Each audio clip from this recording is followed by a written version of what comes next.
James Shaw, newly elected co-leader of the Green Party. Thank you so much for joining us. Thank you for having me, Luke. So, Saturday, obviously all the votes came in from Green Party members. It was announced on Saturday morning that you had duly been re-elected as co-leader of the Green Party with an overwhelming majority of the delegates. How does it feel? Look, I think I said this on Saturday. It is a real privilege and an honour to have been re-elected for an 8th year coming up. And I am really pleased about the level of support that I've had. And over the course of the last 6 weeks since the AGM, it's actually been a really great period of kind of reconnecting with a lot of people and a lot of people coming out of the woodwork to support me. So it was great. When sort of six weeks or so ago, when you were not successful and didn't garner 75% of the votes under the Greens rules, was that a bit of a wake up call for you? Well, obviously, I don't think that anybody could go through that without having to reflect on what the circumstances might be that kind of led up to that. And I think over the course of the last 6 weeks, because I've essentially been running a little mini election campaign, getting out around the country, visiting lots of branches, including some quite remote places that I haven't been to for a while. And in fact, I think lots of MPs haven't kind of gotten to over the course of the last couple of years with COVID restrictions and so on, has actually been a really good experience for me. And has been quite informative about kind of where people are at.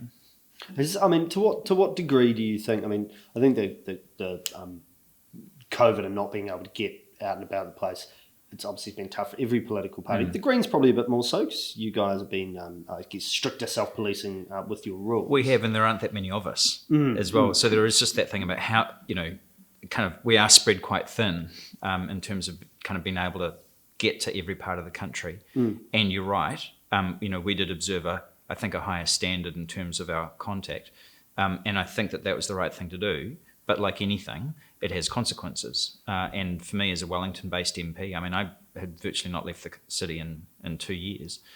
And whilst we've done a lot of communicating over Zoom, and that's opened up whole new opportunities, that doesn't work for everybody, and people's tolerance for endless Zoom calls is obviously pretty limited. So, there are a lot of people for whom, there's been a bit of drift, and I think it's been a great experience. So, as leader, as leader of the Green Party, how important has it been, do you think, to get out and actually press the flesh with members? Very. Yeah. What's the most remote place that you went?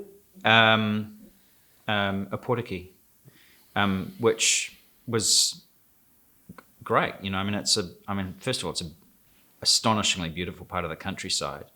But we've got these kind of small groups of, members kind of dotted around in these quite rural and often quite disconnected communities. And so the opportunity to kind of have sit in a room and have a cup of tea and a scone and, spend a couple of hours with people, gives me an insight not just into kind of how those members and supporters are, but actually how that community is and what's the state of that community.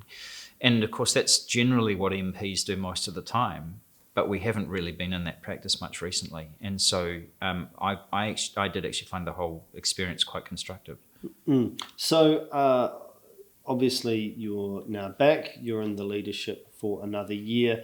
One of the key things that was interesting after you were not re-elected the first time was that it seems to me that you've been much more vocal about the fact that you would like the government to be going harder, particularly on climate change. Now that you're back in the seat, the leadership's assured. What can we expect from you in that area?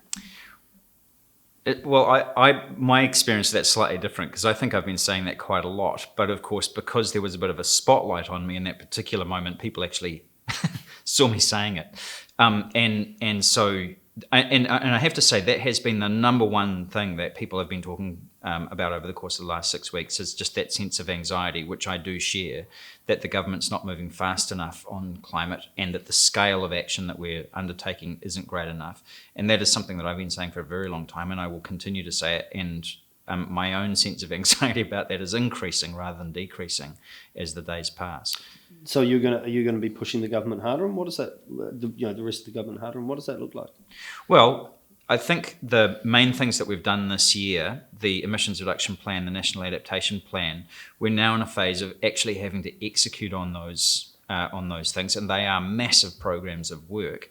And of course, much of that work has to be carried out by other ministers and other agencies that I don't have, direct responsibility for. So a lot of it will be kind of drawing attention to what the commitments are that have been made, and then making sure that the government actually does delivers on those. So my job as Minister of Climate Change has actually changed quite a lot as a result of those plans, because I'm now moving much more into a sort of a coordinating role.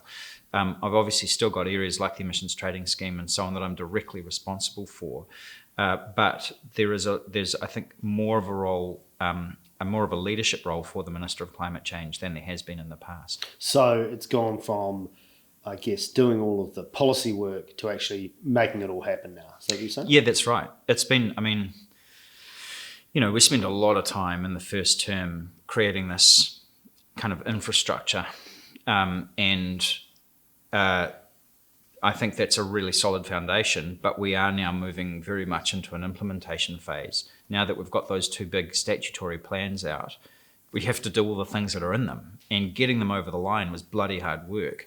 But I imagine will be less work than actually doing everything that we said that we were going to do. Mm.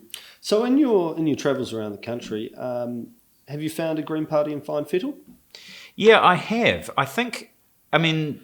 There's a number of, I think, there's a sense now as people are starting to reconnect after the pandemic, the experience of our members is kind of the same as most other New Zealanders, is there's a kind of a, starting to kind of become part of a community again, when we've been quite isolated from each other in lots and lots of ways. So that was my kind of sense of the mood.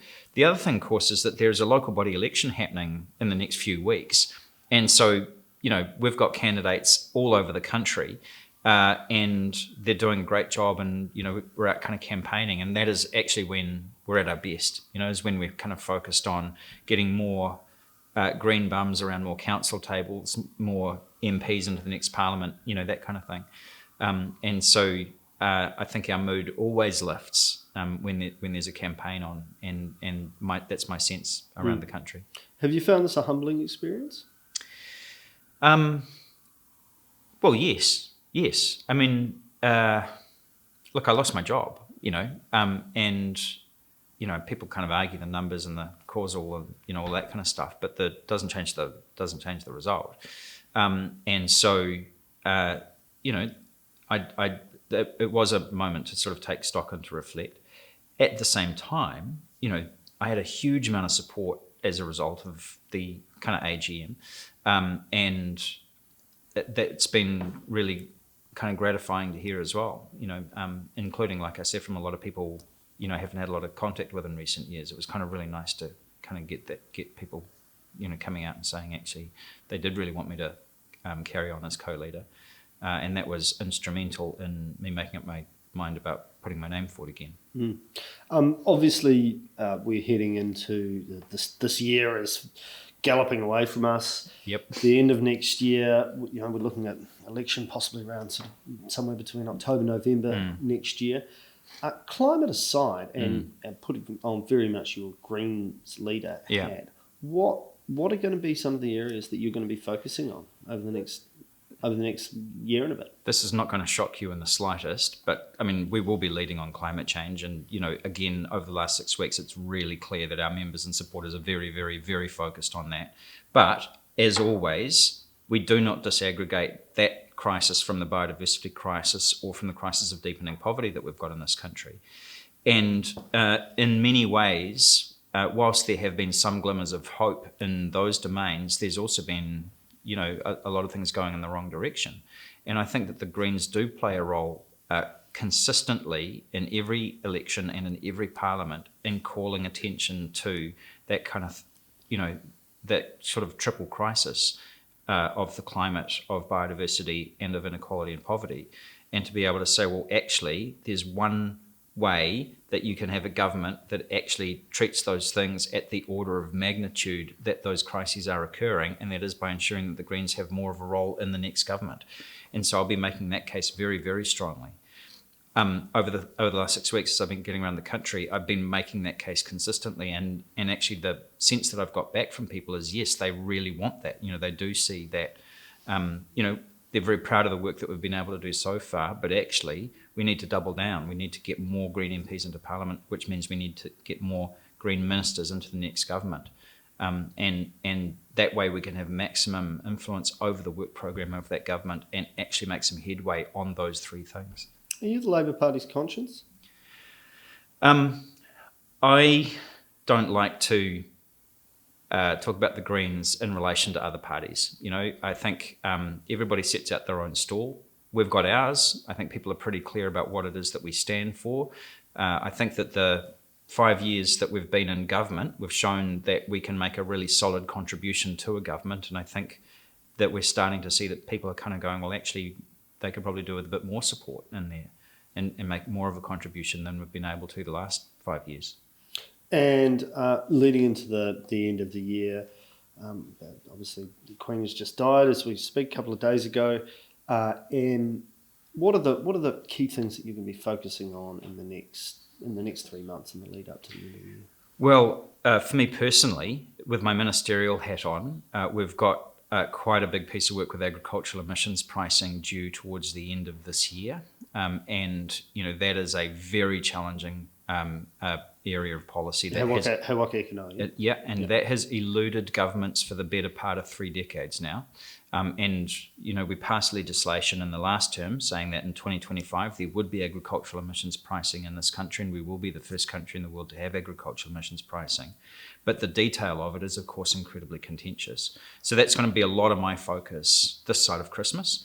Of course, I'll be talking to Marta about, the work that she and I are doing with our wider caucus to, push out on not just climate, but also biodiversity and inequality as well. Given New Zealand's unique emissions profile, how singularly important is getting agriculture into some sort of emissions? Agriculture is critical. It's so important. First of all, agriculture is the only sector of the economy that isn't part of an emissions pricing system. Biogenic methane, and nitrous oxide are both incredibly powerful greenhouse gases that have a huge impact on warming. And I think that other countries around the world are looking at Aotearoa and saying, well, you guys keep saying that you're the best in the world at agriculture. Show us the way when it comes to bringing down agricultural emissions and at the same time continuing to feed people. So I think that my experience when I'm talking to colleagues around the world is that they're looking at us and saying, well, you guys are the leaders in this and everybody's going to have to deal with it at some point. And if New Zealand can't do it, well, then nobody can. So I do feel a great sense of responsibility, not just because of, New Zealand's emissions profile, but actually because, I think we're at the vanguard of something that many, many other countries are going to be grappling with. And I think we've got a responsibility to do it and to get it right. James Shaw, thank you so much for joining us. Thank you.